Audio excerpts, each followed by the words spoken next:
మొక్కలను తెగుళ్ల నుండి రక్షించడానికి బియ్యం నీళ్లు ఉపయోగిస్తారా? అసలు ఇందులో నిజమేంతో ఇప్పుడు తెలుసుకుందాం. బియ్యం వండిన తర్వాత మిగిలిపోయిన బియ్యం గంజిని మొక్కలకు పెంచడానికి ఉపయోగిస్తారు. మీరు మీ ఇంట్లో గులాబీ మొక్కలను పెంచుతుంటే మీరు బియ్యం కడగడానికి ఉపయోగించే నీటిని ఎరువుగా మొక్కలకు పోయవచ్చు. కానీ మీరు ఈ బియ్యం నీటిని మొక్కలపై ఉపయోగించే ముందు 2 రోజులు పులియబెట్టాలి. ఈ నీటిని నానబెట్టేటప్పుడు మనం ప్రతిరోజు ఉపయోగించే కూరగాయలను అందులో వేసి నానబెట్టవచ్చు.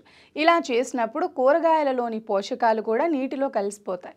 ఇది మొక్కలకు అవసరమైన శక్తిని పొందటానికి సహాయపడుతుంది. 1 కప్పు బియ్యం నీటిని 5 కప్పుల సాధారణ నీటితో కలిపి మొక్కలపై పోయాలి. మీరు ఇలా గనక చేస్తూ ఉంటే మొక్కలు వికసించి వృద్ధి చెందడాన్ని మీరే చూస్తారు.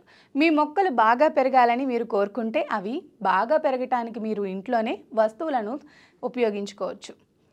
ఇవి సహజ ఎరువులుగా పనిచేస్తాయి. బియ్యం గంజి, అరటి తొక్క, నిమ్మకాయ నీరు, నారింజ నీరు వీటి ద్వారా మీ చెట్లు మంచిగా పెంచవచ్చు.